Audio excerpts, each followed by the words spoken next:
Welcome to another episode of Chemistry in Action. In our last lesson, we showed you some oxygen-containing derivatives of hydrocarbons and described some of their uses. These hydrocarbon derivatives can be thought of as different families of compounds but related through oxidation reactions. Alcohols can be oxidized into either aldehydes or ketones. Aldehydes can be oxidized into carboxylic acid. In today's episode, we will look at more oxygen-containing hydrocarbon derivatives, phenols, ethers, and esters. Phenols and esters are somewhat related in structure to alcohols. Esters are derived from a reaction between alcohols and carboxylic acids. We will talk about their structure, properties, reactions, and uses after we pause for these reminders.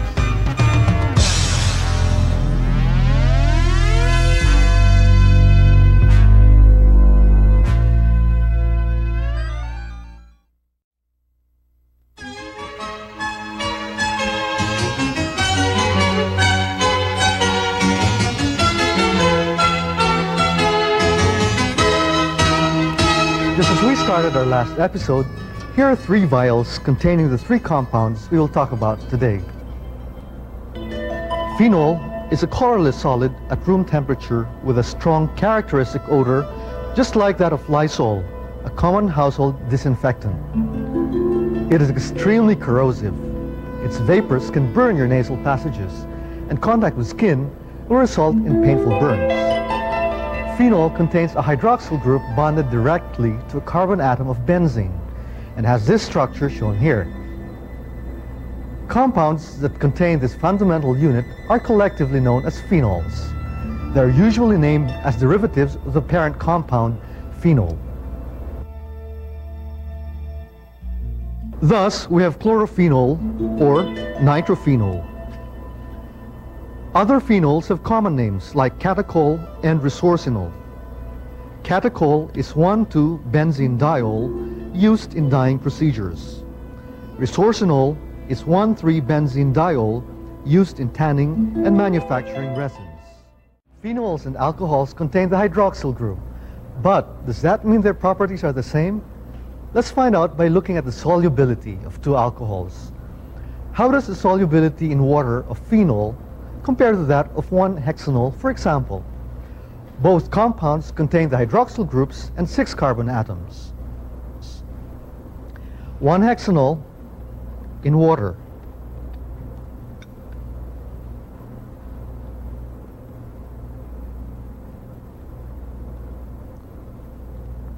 One hexanol is not miscible with water.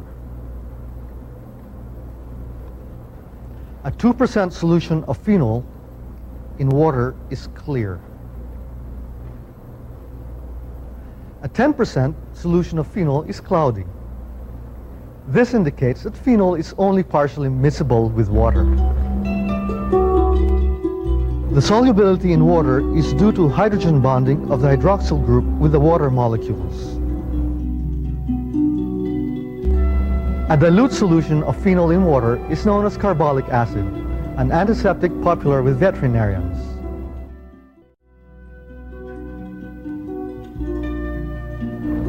Let's see what we can learn about the chemical properties of phenols.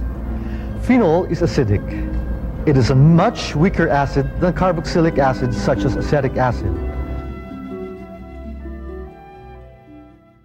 But are phenols reactive compounds?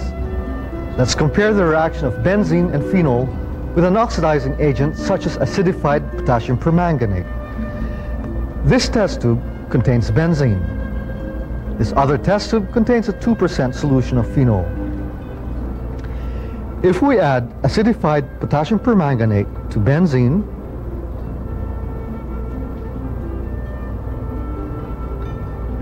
and to 2% phenol, we see that there is a rapid reaction between phenol and the acidified potassium permanganate.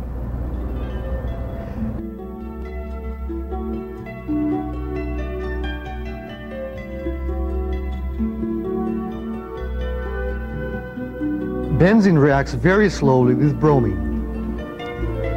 Phenol reacts readily with bromine to form tribromophenol, a white precipitate. From these observations, we conclude that benzene is a stable, unreactive molecule.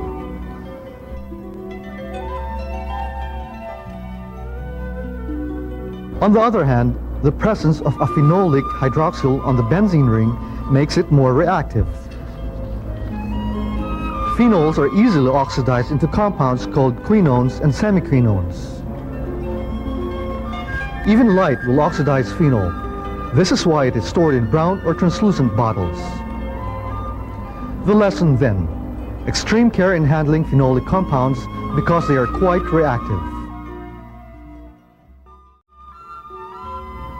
This second sample is diethyl ether, or simply ether. Ether is used as a topical anesthetic, as you may know from your visits to your school clinic or your local doctor. Ethers have the general formula ROR prime, where R and R prime may or may not be identical alkyl groups. In the common system of naming ethers, the alkyl groups attached to oxygen are named. The simple group is named first, and the word ether is attached. This compound is methyl ethyl ether. According to IUPAC rules, ethers are named as alkoxy derivatives of alkanes. The suffix OXY is added to the name of the simpler alkyl group. The other alkyl group is named as an alkane. The IUPAC name of methyl ethyl ether is methoxyethane. Diethyl ether is ethoxyethane. Where do ethers come from? A few ethers are naturally occurring, but most ethers are synthesized from alcohols. Let's look at the laboratory preparation of diethyl ether. It is done in a closed setup like this because ethers are highly volatile and flammable and always pose a great risk of fire and explosions. Always treat them with great care. A mixture of ethanol and concentrated sulfuric acid is refluxed at 145 degrees Celsius.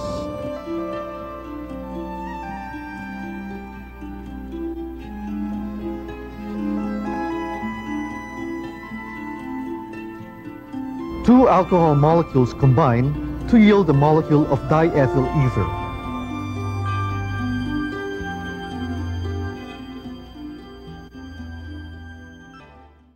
If the reaction temperature is above 170 degrees Celsius, the product is not ether.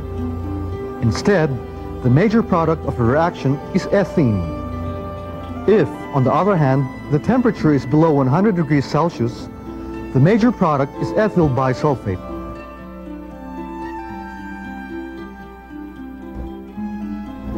This example shows you something that organic chemists always have to watch out for: side reactions and side products.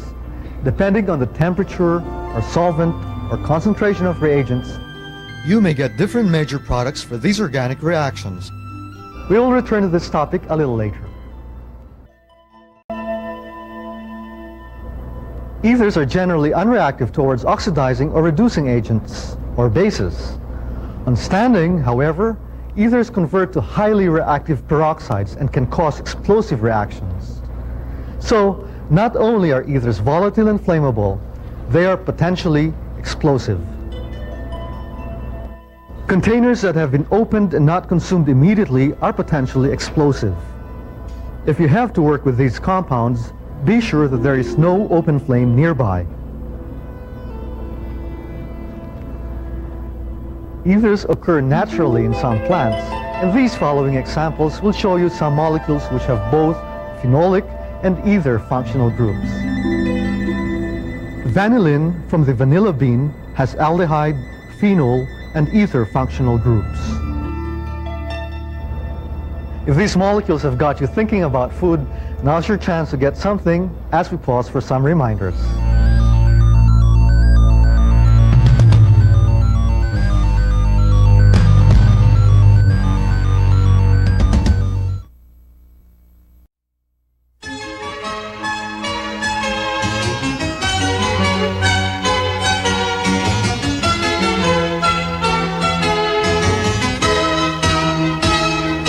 taken us this much time to get to the last vial. The sample is ethyl acetate. It is a substance you smell in plastic balloons or in nail polish. Ethyl acetate belongs to a class of compounds called esters. These compounds are functional derivatives of carboxylic acids.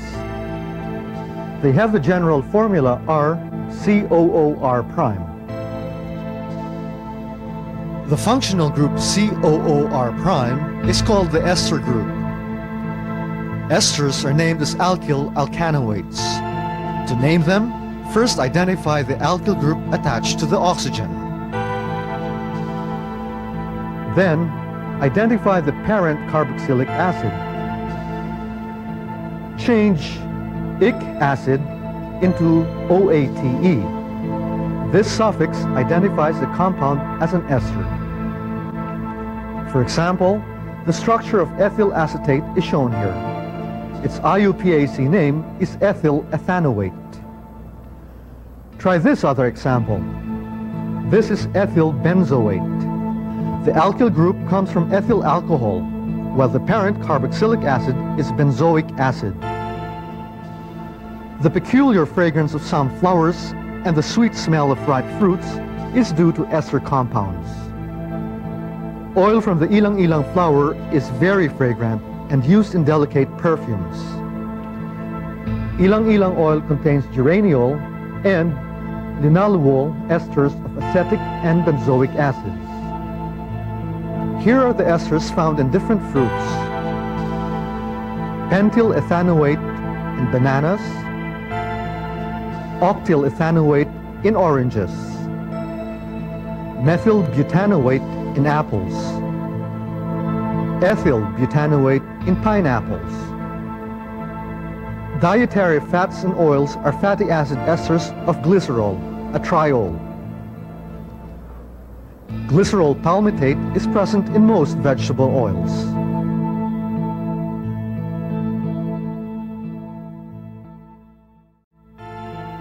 Esters are prepared by a reaction between a carboxylic acid and an alcohol or phenol. The reaction is called esterification. The reaction is reversible, and concentrated sulfuric acid is required to favor the equilibrium toward the formation of ester.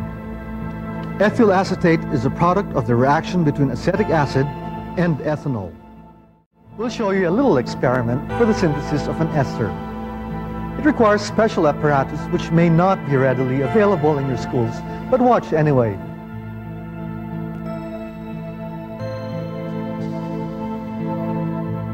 Mix 37 milliliters ethyl alcohol and 29 milliliters acetic acid in a round bottom flask.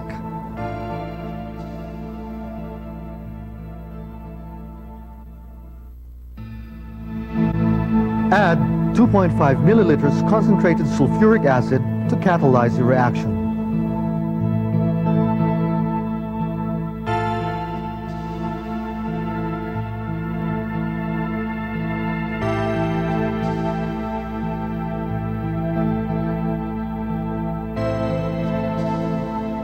Attach the reflux condenser to the flask. Since these reactants are volatile, the reaction requires an extended heating period, and we need the reflux condenser. As the liquids vaporize, the cooler temperature of the reflux condenses the vapors which go back into the reaction mixture.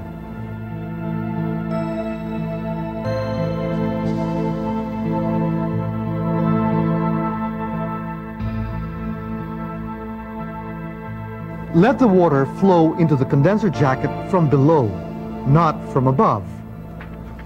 Reflux the mixture for about 30 minutes. After this time, you can smell the product at this point, but the ester is not pure. As we said earlier, the product of organic synthesis is often a mixture of several substances. Thus, the purification of a product is as important as the synthetic reaction itself. The product is purified in a number of steps. The mixture is distilled in a closed setup.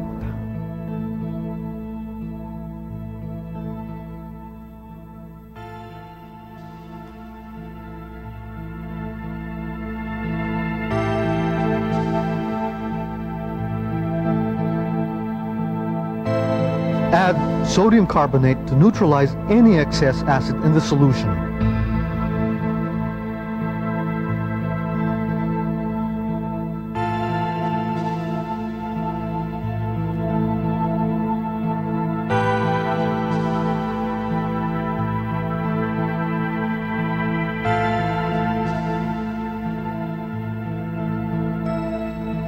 Separate the ester layer from the aqueous layer with a separatory funnel.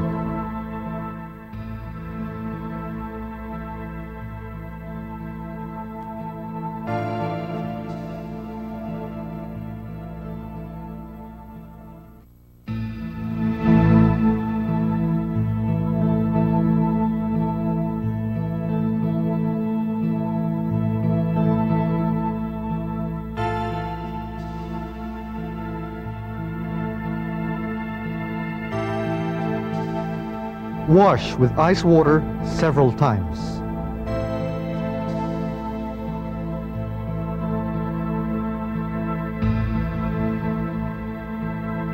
Dry this over calcium chloride, a dehydrating agent.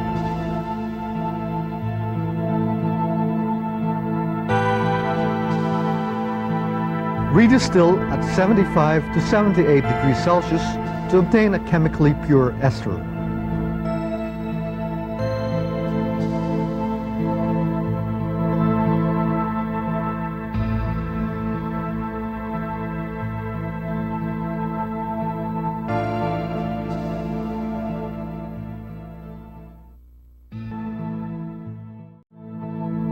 We said that esterification is a reversible reaction. The forward reaction, catalyzed by acid, results in the formation of the ester. The reverse reaction is called hydrolysis. The ester is split into the original reactant molecules, alcohol and carboxylic acid. There is a special kind of ester hydrolysis we want to consider here.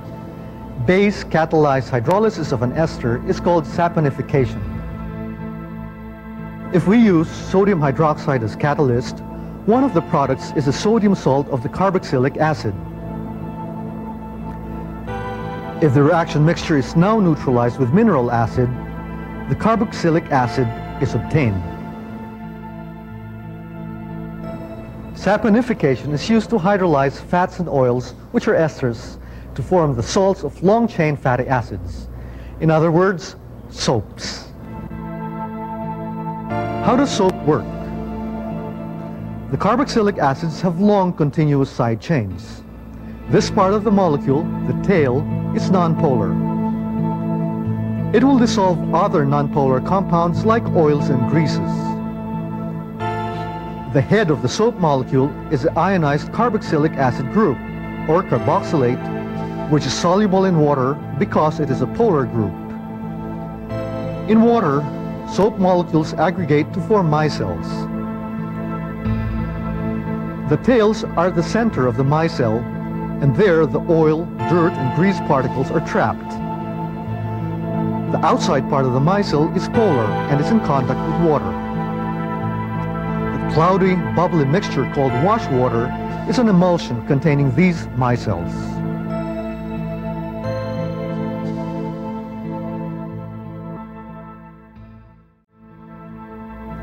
Perfume and pharmaceutical industries depend heavily on some ester molecules. Oils extracted from flowers like the rose, jasmine, lily, ilang-ilang, lavender are used as the base of many perfumes. Other perfumes use synthetic ester compounds. Aspirin, or acetylsalicylic acid, is used as a drug to relieve pain and bring fevers down. In the aspirin molecule, you will recognize a carboxylic acid group as well as the ester linkage. A related compound is acetaminophen, the active component of Tylenol. It is also used as an analgesic. And finally, oil of wintergreen is methyl salicylate. Interesting then that these compounds with a wide range of properties and applications belong to just a few families of organic compounds. Right now, it's time for us to take another break. Don't go away, we'll be back soon.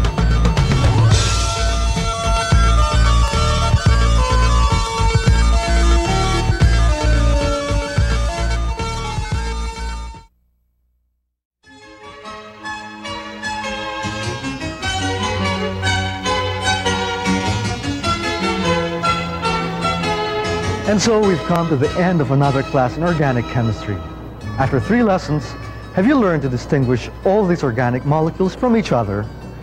Simple structural features alert us to whether compounds are alkanes, alkenes, or alkynes, aliphatic or aromatic compounds, ethers, alcohols, or phenols, aldehydes or ketones, and carboxylic acids or esters. Next time, we will discuss nitrogen and halogen derivatives of the hydrocarbons. This is your host, Ramon Miranda, wishing you a good day. And keep your eyes open for organic molecules around you.